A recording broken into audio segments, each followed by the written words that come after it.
Good afternoon guys, नमस्कार। के छ खबर? सन्चै आरामै हुनुहुन्छ? आज म हाम्रो कामतिर जाने यात्राको क्रममा बाटोमा हेर्दैछु, जसमध्ये आज हामीहरूले सुन्तलाको वरिपरि गोडमेल गर्ने कार्यक्रम चलिरहेको छ। तपाईहरुलाई म हाम्रो आज दिनभरिमा भएको कामहरूको सम्पूर्ण भिडियो फुटेजहरू देखाउन गइरहेको छु।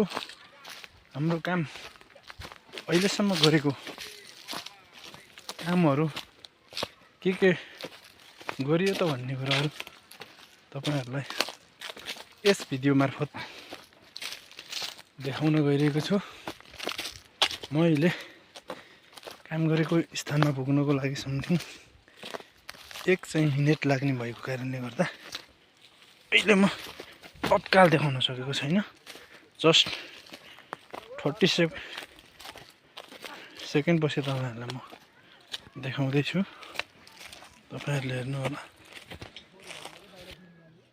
हामीले खाडल पनि खनिसक्यौं, जसमा हामीले मल हाल्नु पर्ने हुन्छ। यसमा प्रत्येक बिरुवाको लागि एक डोको मल खनाउनु पर्ने हुन्छ।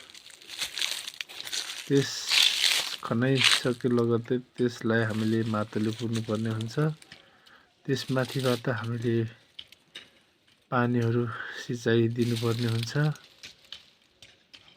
पानी सिँचाइ दिइसकेपछि हाम्रो बोट बिरुवाले राम्रोसँग मलजल पाउनेछन् र हुर्कन बढ्नको लागि धेरै सहयोग हुन्छ।